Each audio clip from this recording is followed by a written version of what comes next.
the Pilgrims, when they showed up to Massachusetts with almost no plan at all. It turns out one of the things they claimed they were going there to do was to fish cod, because those were well-known already rich cod waters. But turns out none of them really knew how to fish. They also went there claiming they'd farm, and most of them weren't farmers. I don't know what they did. They were all just like in church all the time. Such idiots. They were all they did pretty was like much read idiots. Bible passages. Yeah, and then they... Welcome to the Nautilus! Yes, we need a dose of inspiration. This Leviathan and meditation set to need. Ahoy, ahoy! Welcome aboard the Nautilus, where we talk about all things sea life. And we try not to get too off topic, talking about the things that remind us of the sea life we're talking about. Here we go. I'm here with Fiona. I'm here with Paul. Who's up first? I am up first. Really? He looks excited. Okay. I'm always excited, especially for this topic. We're doing a bit of a Norwegian edition. Yeah, a little bit. Mine turns out, less Norwegian than I thought. I mean, it's definitely a very Norwegian thing, but it's not pretty exclusive to that.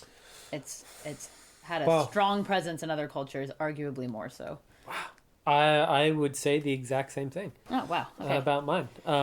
I kind of broke with my tradition of doing animals and stuff like this, and I'm going to do more of a phenomenon that is the maelstrom. Yeah. So, a maelstrom is, I'll get to that word, but the maelstrom is... That sounds like definitely a Scandinavian word. It's Norwegian. Yeah. I knew but it. the English word is a whirlpool. And a whirlpool... That just sounds like a hot tub. I know. It's so much less A cool. whirlpool just sounds like water going down a drain after you brush your teeth. Or like the name of a dishwashing appliance Yeah, company. exactly. Which I think it is. Yeah. It's much less powerful and emblematic. But a whirlpool is just pretty much caused by the movement of water. And in the ocean... Nice. I'm explaining it. And this occurs in bathtubs, in sinks, in rivers, in waterfalls and cataracts. But out in the ocean, it's mainly caused by the combination of tides causing a massive flow of water. But also the combination of tides, but also all the water moving through a constricted space. Right. So it would have to be like a funnel kind of thing. Yeah, exactly. Can I ask a side note, unrelated question? Do you know, just because you just listed both of these, what the difference between a waterfall and a cataract is? Is there one? A cataract, I think, is... I'm going to guess that a cataract is just a large waterfall. Okay. But I'm going to hit pause. I'm going to look that up. The main difference between a waterfall and cataract is that the waterfall is a place where water flows over a vertical drop, and cataract is a clouding of the lens inside the eye, which leads to low vision. What? Is that someone's snarky response? I guess. I just don't know if there is a difference, or those are just two different words for waterfall. Cataract, a waterfall, especially one containing great volumes of water rushing over a precipice. Okay, it's the same thing. Okay, we looked that up. They're basically the same thing. Basically the same thing. It was worth investigating. But let's go back out to the salty sea. Okay. So, yeah, the whirlpools of the open sea are pretty much they occur mainly in places with very high tides and constricted places, which this is really prevalent in Scandinavia because of all the fjords. And they have very strong tides. And I want to do a whole episode on tides. We say really this like every episode. Understand tides. Oh, I'm going to say it again. I'm going to keep saying it.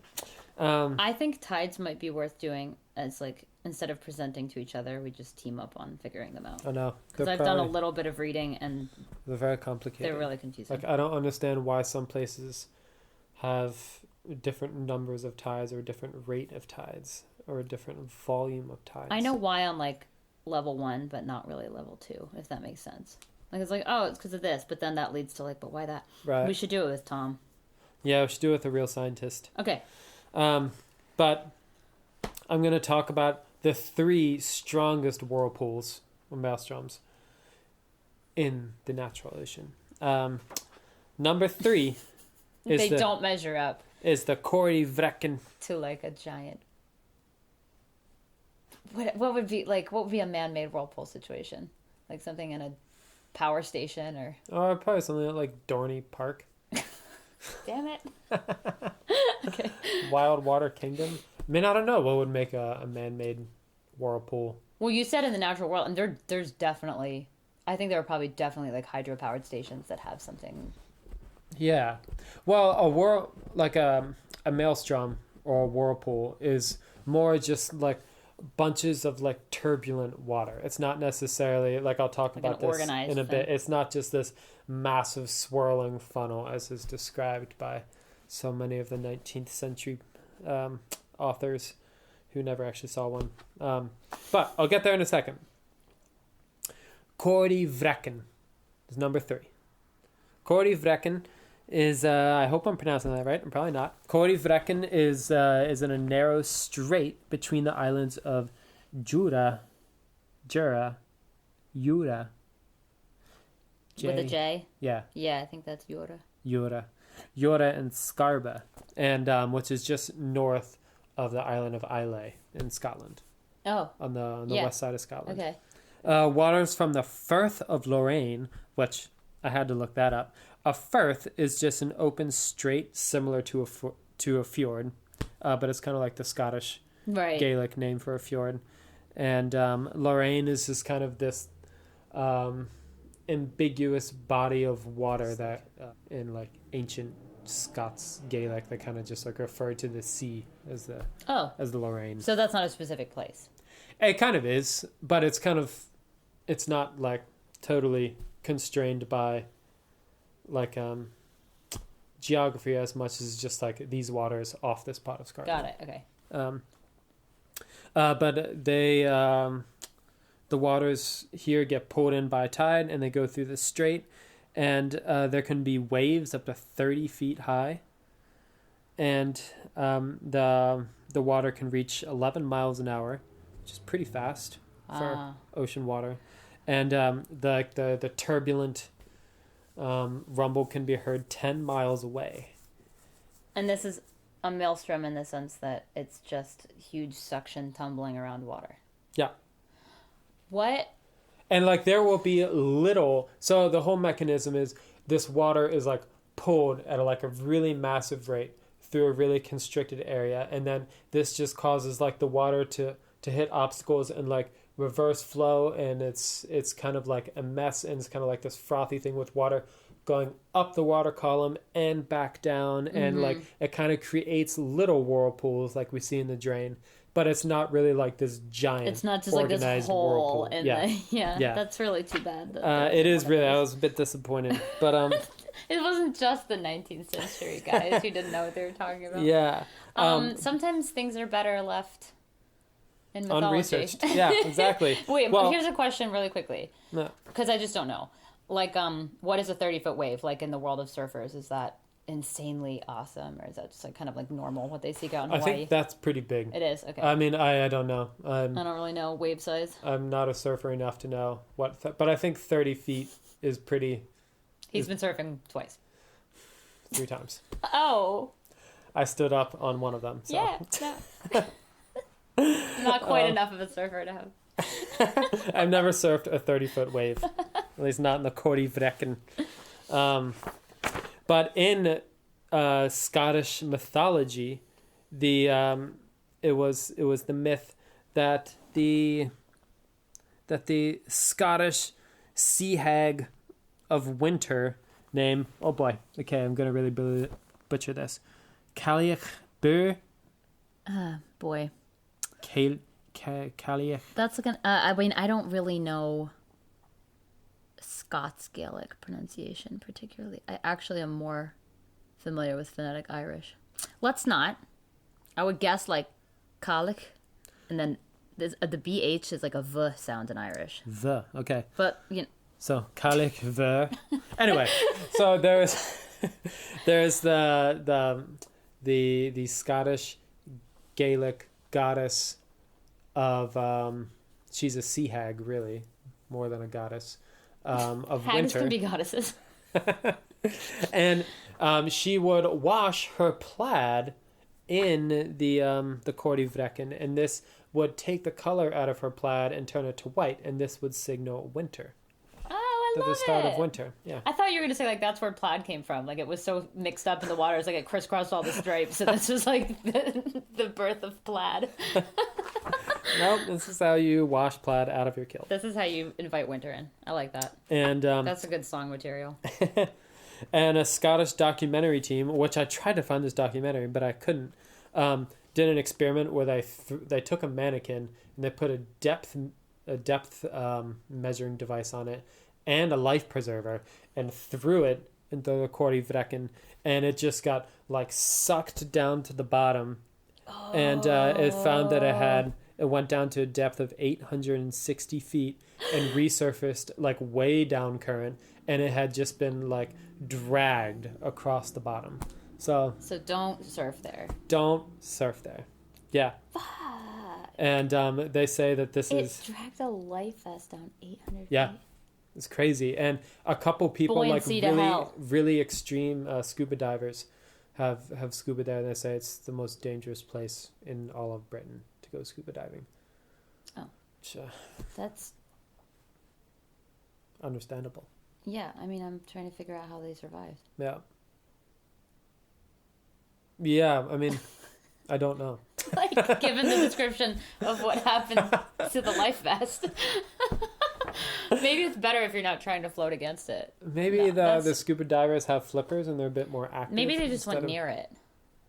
Like they submerged themselves somewhere else and then kind of approached it. I mean, maybe they just like threw this mannequin into like the most turbulent part Right, of it, yeah, and yeah, these scuba exactly. divers went to like There's more no of way the periphery. these two things could be Yeah. like the same. I know. Cool. So that's number 3. I'm just gonna jump to number 1 because the number 2 is kind of like the main event, even though it's not quite as powerful. What are these in order of size? It was in order of strength, which just translates into water speed. Speed, as far as I can not tell. volume. Okay. Yeah. The Saltstraumen is right near the Arctic Circle, close to Bordeaux. What does that mean with BOD?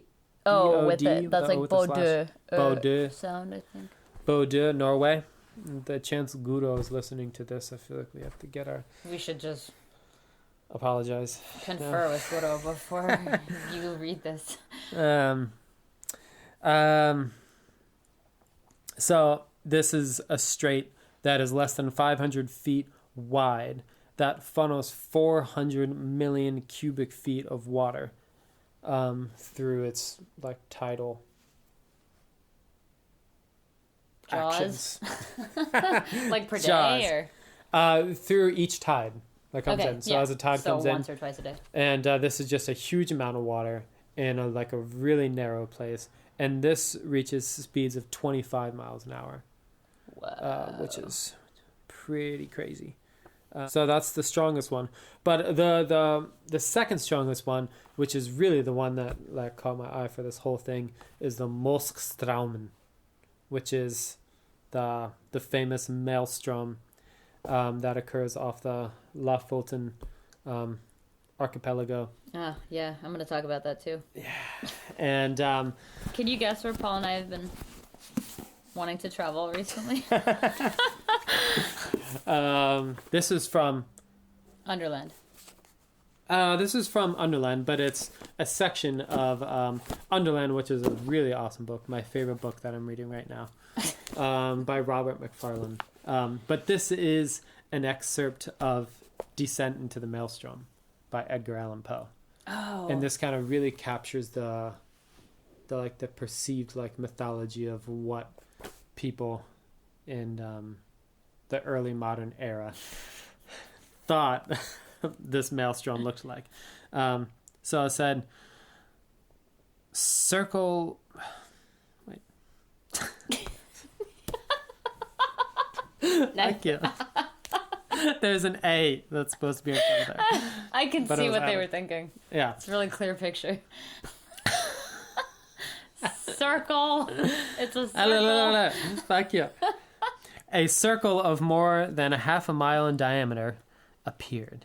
The edge of the world was represented by a broad belt of gleaming spray, but no particle of this slipped into the mouth of the terrific funnel, whose interior, as far as the eye could fathom it, was a smooth, shining, and jet black wall of water, inclined to the horizon at an angle of some 45 degrees, speeding dizzily round and round with a swaying and sweltering motion, and sending forth to the winds an appalling voice, half shriek and half roar.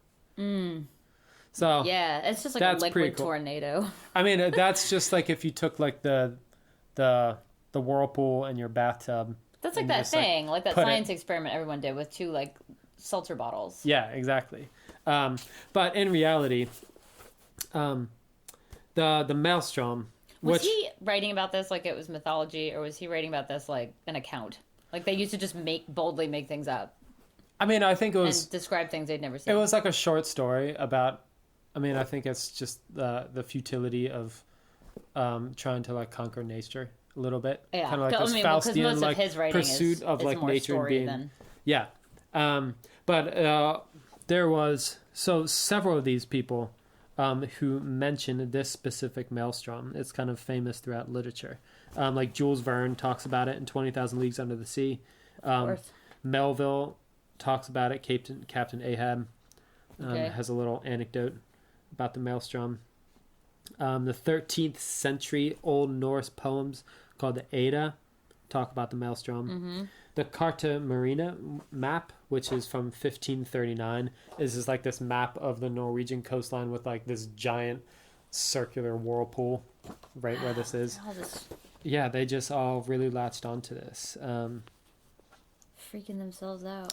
Yeah, Athanasius Kircher was a German scholar who wrote this treatise on the underworld called Mundus Subterraneus in 1664, and he believed that this maelstrom kind of just like funneled down and penetrated through the earth and then resurfaced again in the Gulf of Bothnia, which is in between Sweden and Finland. So it just like went underneath Norway And then Sweden looped and up then came up really again on nearby. the other side. Yeah, I thought it was going to be like the South China Sea or Yeah, something, right. but it was like He didn't have a concept of that.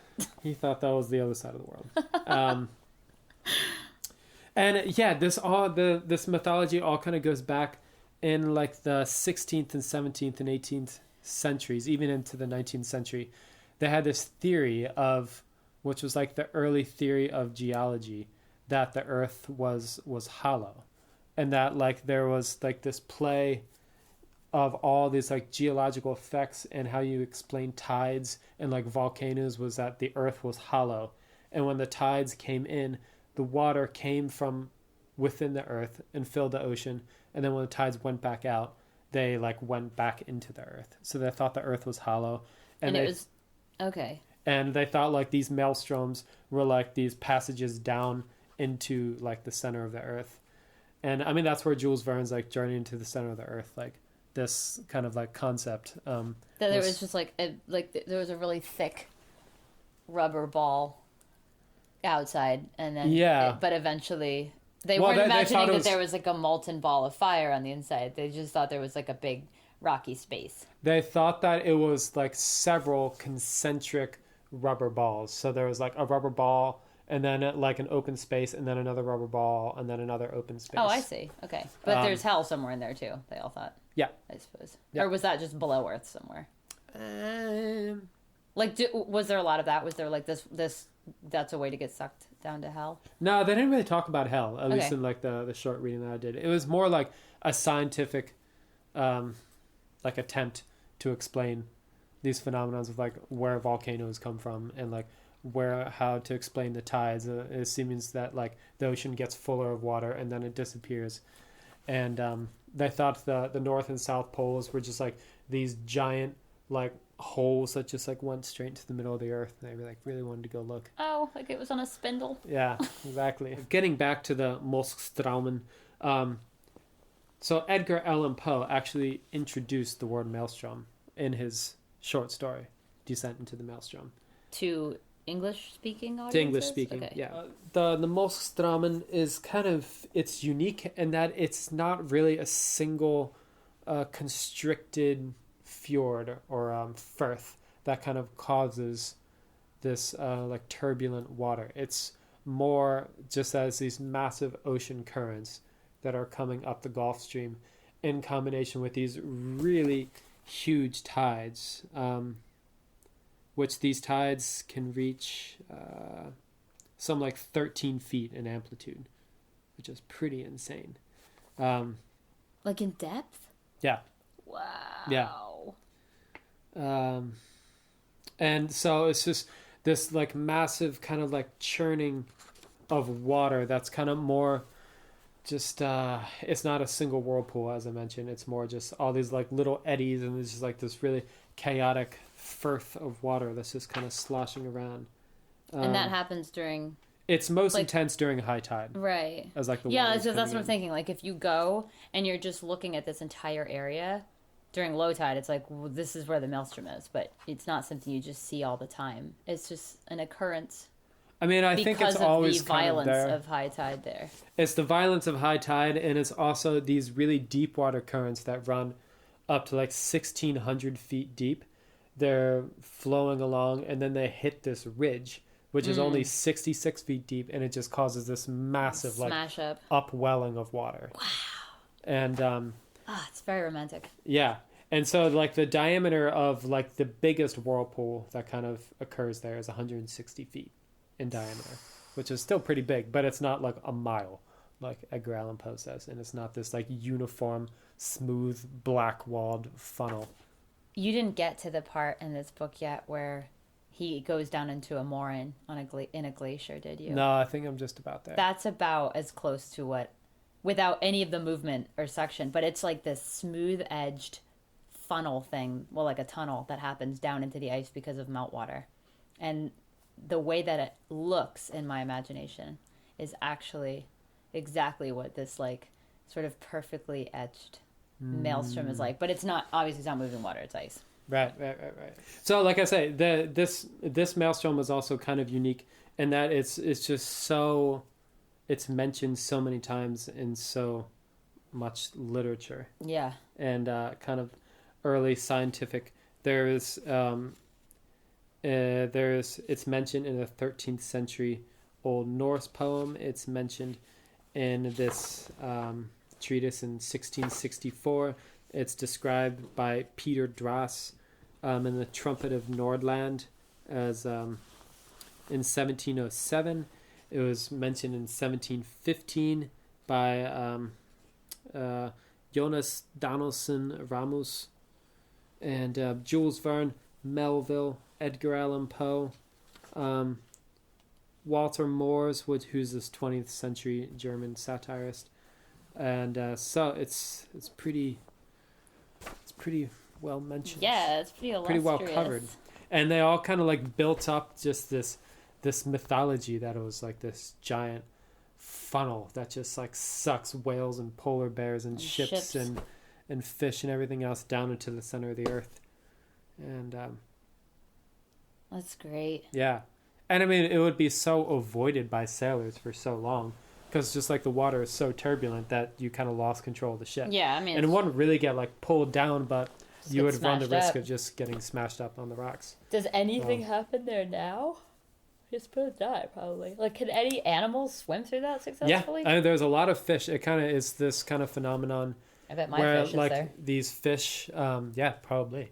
These fish or like little tiny fish kind of get like attracted to the swirl and stirs up a lot of food. This brings up other fish and it can kind of have like a feeding frenzy. And has anyone tried to scuba dive there?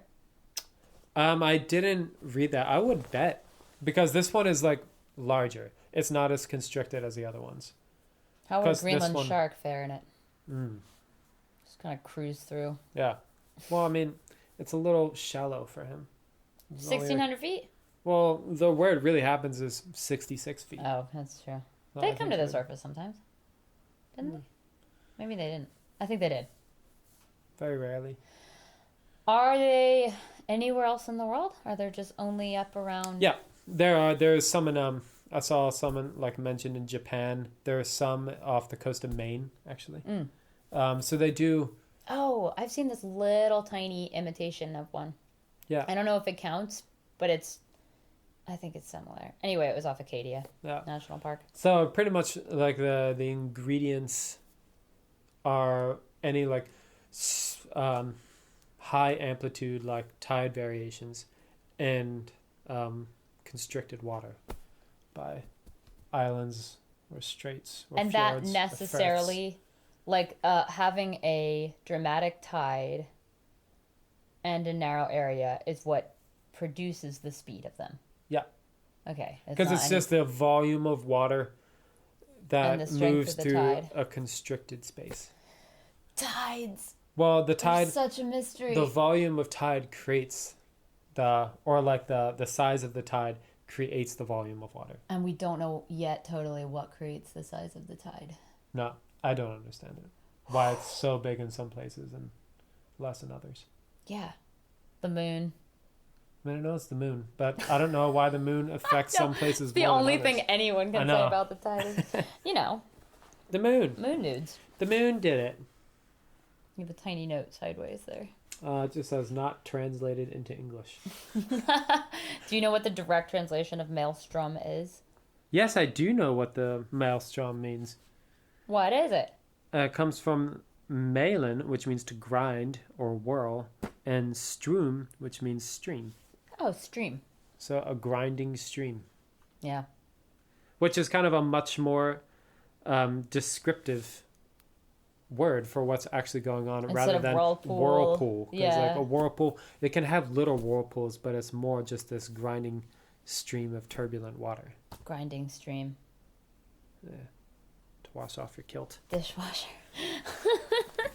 Okay. Sweet. It's a Yeah. cool history. Yeah. Full All of right. mythology. Mine also is more interesting, I think, for its history and its impact on human history in particular than it is as just one of those species with insane facts. Although it's an admirable fish. This is the Atlantic cod. Oh, the old fish and chips cod. Yeah, which you've never had probably actually. Really? Yeah, you haven't been eating cod for sure. What have I been eating? Probably haddock. Okay. Yeah. This is another one of those fish. It always says cod on the menu, Yeah, I but know. they're lying. They're being naughty. But But okay. they're probably lying. Okay.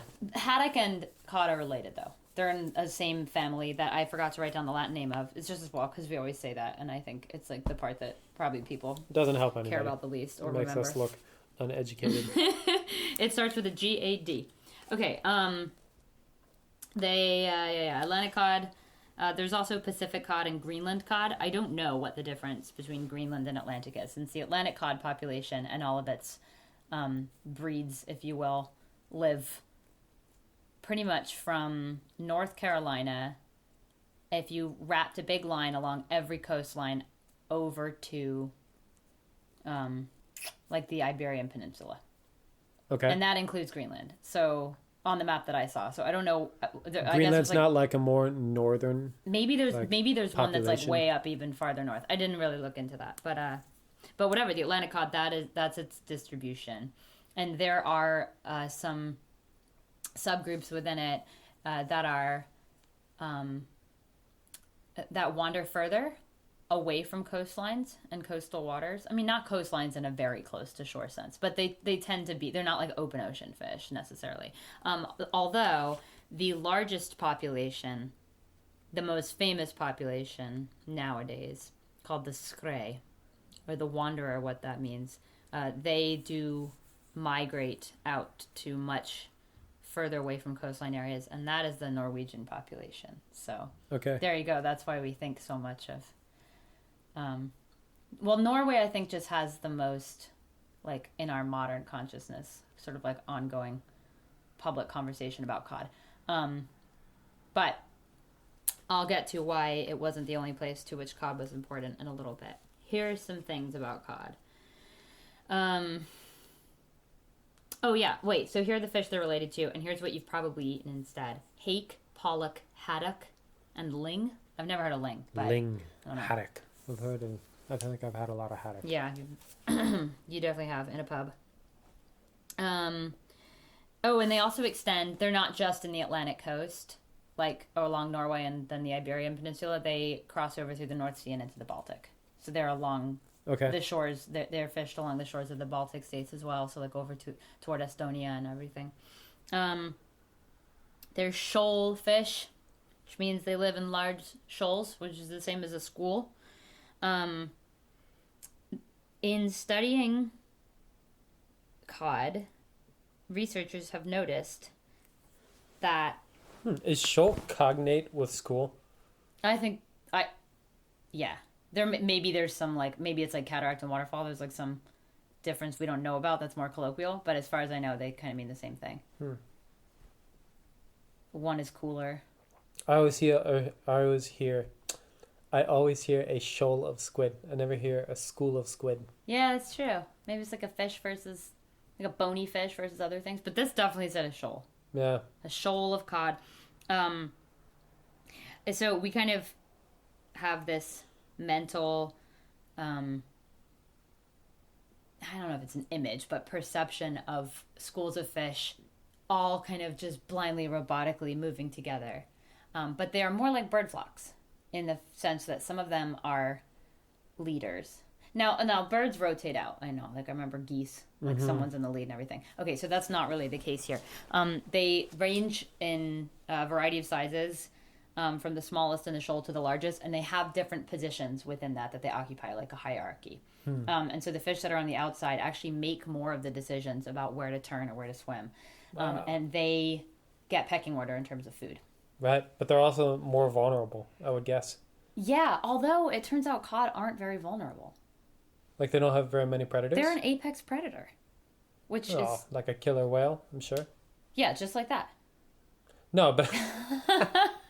No, I mean a killer whale probably eats cod. I would think, but it literally didn't mention them. And remember when we read about killer whales a little bit? I don't want to give too much away here, but it talked about the 3 different types of killer whale and like the different food they eat. Like cod wasn't on the list. But I thought there was a fish-eating killer whale. Yeah, but I don't know if it's cod. And then like a mammal-eating killer whale. No, I know, it's true. And then like a vegan killer whale. I'm not sure that cod is one of the things they eat. Anyway, I really tried to look for what its predators are. And it led me to a column that talked about how juvenile cod's biggest predator is adult cod. Wow. So they're cannibals. Cannibals. Yeah. Okay. Yeah. So the larger fish, they lead the migration. They feed during the migration. They're pretty, not picky eaters. So they have these big mouths, and they're not filter feeders exactly, but they literally like move purposefully from one place to another with their mouths open and take in a lot of different types of food. But they're also bottom feeders, and they eat a lot of crustaceans. How big are they? Okay, they are 2 to 4 feet long. Wow. And there was a lot of reports back in the day. It's bigger. Up until, a more modern back in the day, not just like the mists of time, that they were even bigger than that. But now they're about 2 to 4 feet, just because they're suffering a lot. Yeah, they don't get as big. They don't get as big. They can reach up to 88 pounds, or that has been the sort of biggest fish. I always think of cod just as like a foot-long fish. Yeah, you just think of them as... No, they're a lot more glorious than that. And if you look at one, they have a lot of fins. Oh, yeah. Look at this. Nice. And my picture is normal. Their fins are really... They're not fan-like the fancy tropical fish, but they're like... they're kind of like a curtain when it's all rippled up like that. Yeah. They have a lot of... like this beautiful sort of like frilled, fringy edge. And there's 1, 2, 3 on the back. little one under its throat, 2 other big ones on the belly, the ones on the sides, this really nice tail. I had a lot of like sketch lines to draw to like fill these fins in. Yeah. Okay, and they can live up to 25 years, which maybe some are again, finally. Yeah, they live in a shoal. I think that's most of the information I have just about the fish. They're actually really kind of nice looking. They're silvery and kind of darker or lighter and patchy and everything. I mean, most fish are kind of pretty looking if you really just look at their scales. Yeah. So the thing Except for the ocean sunfish. Okay, yeah, which doesn't have scales. That's or the problem. anglerfish. It just has mucus. If you have scales, you look better. All right, so our relationship with cod. Not to say that it wasn't before this, but there's a very well documented and influential major history between humans and cod for a solid 1,000 years. Wow. At this point. So I mean, that totally makes sense. Yeah. I read that in the Saltstraumen, they found a settlement that was like 10,000 years old of like hunter-gatherers who lived there, and they theorized they just lived off like fishing in the water. Oh, 100%. Like, yeah. So what I mean is like the well documented. Like, this is like, we can assume that any human living near any coastal fish has been eating it for much longer than this. But as far as like European history goes, about this trade and this country exploring and this conquering and this war and this entire economy, like, is a really tight relationship with cod, like in a really like more than a lot of other fish is like because of cod. Right. The Vikings for at least 1,000 years, which is a long time to have a solid like through line of history for something. Yeah. Yeah. Okay. So I'm trying to figure out how to organize how I want to talk about this. Well, I'll start in the here and now and the guilt and the why you haven't eaten cod.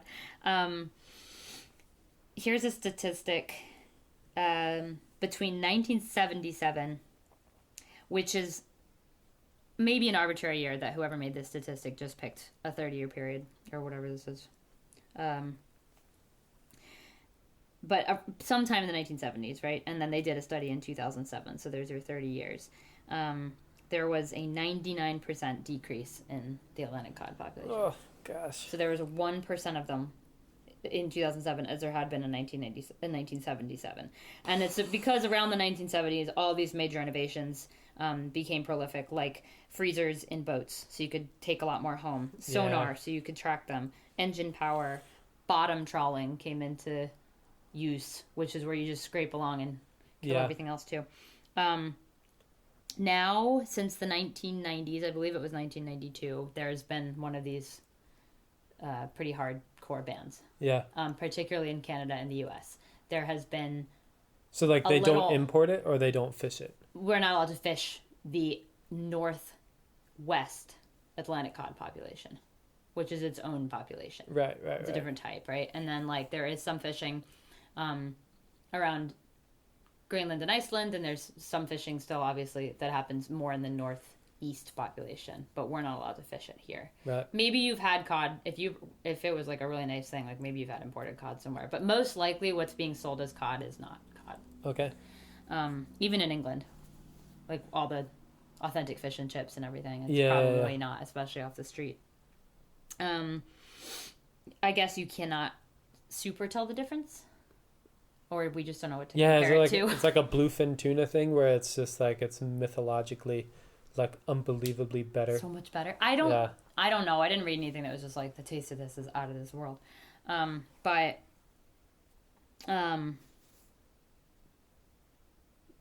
Yeah, I'm just not sure. I mean, I know they don't have a high birth rate. Like, for each female fish, the hope is, like, to keep the balance and to keep things good, is that she has 2 surviving fish that she produces. Right. So that's not... For her and her mate, you know? Yeah, 1 for each. Like the Parent Trap, in case they split up. But have the stocks, like, come back at all since the 90s that you mentioned? They are a little bit, but they're pretty slow to rebound. So, but yes, they're making they're making headway. They're going in the right direction. They're in the right direction right now. As long as there's not a bunch of pirates out there. Just hope we're moving in the right direction. We're not, but small pockets of heroes.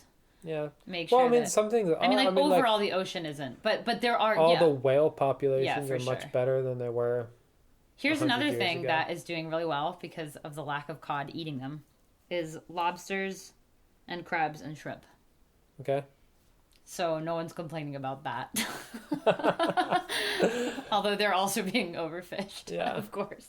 But yeah, that has their population collapse, resulted in something called trophic cascade, which is the top-down effect of what kind of populations are affected by others. And I don't know. I think this term applies to whether it makes another population also implode and die, or whether it makes another population explode. Right. Because it's not being. It just it's not has being its eaten. consequences, whatever It's they consequences. may be. Yeah. Okay, cod. What do they eat? Kind of said. A lot of what they come by. A lot of what they come by is herring and capelin. Sometimes eels. All right. It does say the Arctic Norwegian cod, which the hugest population of that huge population is centered around the Lofoten Islands. Also, Yeah, I bet they've swum through the maelstrom. They're rebounding pretty well. Our population is not as well. All right, so there's a couple cool stories about cod. Here's one of them. The Pilgrims, when they showed up to Massachusetts with almost no plan at all. It turns out one of the things they claimed they were going there to do was to fish cod, because those were well known already, rich cod waters. But turns out none of them really knew how to fish. They also went there claiming they'd farm, and most of them weren't farmers. I don't know what they did. They were all just like in church all the time. Such idiots. They were all they did pretty was like much read idiots. Bible passages. Yeah, and then they, like local American Indians, taught them everything, and then they killed them. Like that's all. Like it's just not even our guilt exaggerating it now when we talk about that. It's just like exactly what they did. They showed up and they were like, "Oh fuck! Like what do we?" There's no stores open. Like it was so lame. Ugh, she's so. But that was their ashamed. plan. That's why they were aiming to settle near Cape Cod. Which I don't know. I don't think it was officially named that yet, but I think it was like colloquially named that. I never even like connected that. Yeah. That was named for all the cod there. Yeah. Cape Cod. A lot of cod. Boy. That seems so obvious, How but cool. I never. I know, quite right? made that I connection. mean, I had, but not in a specific historical way. It was just like, yeah, that's what cod means, obviously. Yeah. All right. Here's some more stuff. This famous story that has become less of a story and more of like real history now. But this whole thing about like, wait, when did people really first sail from Europe to America? And at that time, I got pushed further and further back, and now this. Then, like in our lifetime, I remember there was this pretty accepted like undercurrent story, which was like, oh, it was the Vikings. So, Eric the Red was this dick who got thrown out of Norway for murder. He must have really been a dick because they make such a big deal out of how many places he got tossed out of for murdering people. But my impression was like everybody was murdering. A dick back then. I know. This one was just a ginger dick. Yeah, so that's it's that discrimination against redheads as usual. Eric the Red, he was thrown out of Norway. He goes to Iceland following the cod. He's expelled from there and he goes to Greenland, apparently one of the first white settlers there. And then his son is also a dick, murders somebody, and he decides to go to America. So there's a little bit of like this murder thing happening, but I wonder how much of it is like they were just, because there's always like this society's like, get out, and then they're like, fine, I'll follow the cod. I don't know if they were really just exploring for cod. Right. Who knows? Right. Maybe someone does know better than me, someone who's really researched this. But anyway, they ended up at somewhere around Newfoundland. And the reason they're doing this is because they're following this migrating cod population. But so it's kind of like cod is really at the heart and the core of what led Europeans to America much longer ago than we think of. It's just that no one wanted to settle there. They just went and they came back. And now we know that really the first people to be doing this were the Basques. Really? Ah. The Basques were the first to America? Yeah. Wow, from This the is Bay like- of Biscay From to... the Bay of Biscay Newfoundland? to Cape Cod. I mean, I don't know Wow. if it was Cape Cod, but That's crazy. I haven't heard that. they may have been landing further south than Newfoundland. I don't know. I mean, it depends if they were arcing up or if they were Newfoundland going straight was, across. as I remember, my history was like where the Viking settlements were. Yes, Vinland. Vinland. it was Yeah. called. I don't. The Basque may have been a little further south because they're more on latitude with our area. Uh-huh. But anyway, that's also conjecture. Yeah, the Basques. So for anyone who doesn't know, they're a sort of nation, not with nation status, but an ethnicity of people and a nation of people and a culture of people with a really crazy, unique language that's unrelated to any other Indo-European language. Like linguists can't figure out the story of this one. And they live between southern France and northern Spain within the boundary of the Pyrenees mountain chain. They were a seafaring culture. They were the first Europeans, as I know, to hunt whales. Yeah, they were like a major seafaring culture in a small sort of like, they weren't colonizing or trying to take over anything. They were trading the fuck out of everything. Like they were the people who were like the sea traders, getting everything to everywhere and kind of like under the radar. And like they were the best at it, and they got stuff from places no one else knew where they got it from, and they just made a lot of money that way. They had And no they were like homeland. a They're big just deal. of the sea. Well, they did back then. Yeah, but they didn't. I've Now never they heard don't of have like their the own country of the Basques, even in like ancient maps or anything. Yeah. Now I know they want.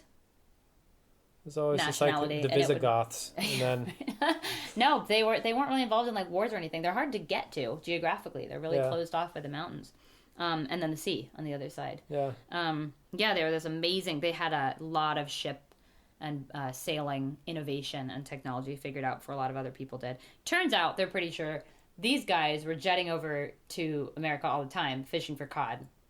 I mean, who knows how often they made landfall or whatever. I guess you'd want to just to like rest. it just But seems so they insane like to collected go all from. this north. Oh my god, my directions. They collected all this western cod and brought it back. But it just seems so insane to go from the Bay of Biscay all the way across the Atlantic Ocean to get fish. I feel like there would be fish in like the English Channel. Yeah, so it says they arrived prior to AD 1000 and If were they weren't interested in like settling over there, like why go that far to fish? just for trade. Okay, so because people were eating so much fucking cod. In 1550, 60% of all fish eaten in Europe was cod. Like it was I mean, they didn't have any way to tell if populations were collapsing or whatever, but they were Yeah. having to look around for it. Wow.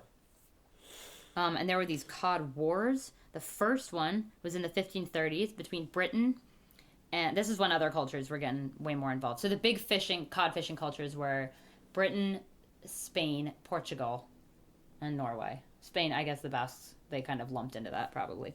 But I think the Basques' sort of like monopoly on all this had faded by the late medieval and Renaissance and everything, at least a little bit. Yeah, I'm sure. So yeah, Britain and the Hanseatic League, which was this sort of collection of different German cities, all working together in a maritime effort. They were involved in this cod war, and then like various cod wars have been happening right up into the 1900s. I forget when, but like into the 20th century, there was a big one between the UK and Iceland, and it's just like for the rights to the grounds to fish them on still. Right.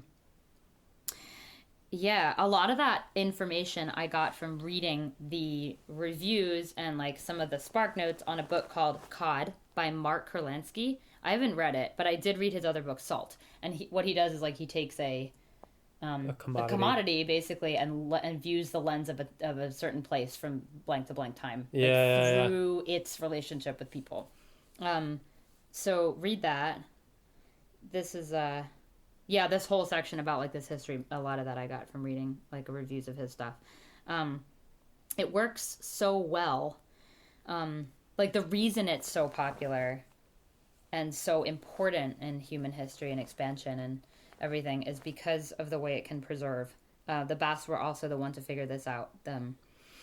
They and the Norwegians then learned it from them, and or the Vikings or whoever, is to salt it.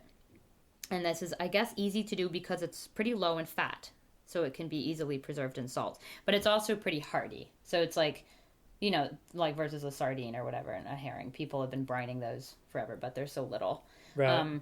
And they're kind of a pain to eat. Like, the cod are pretty significant in size.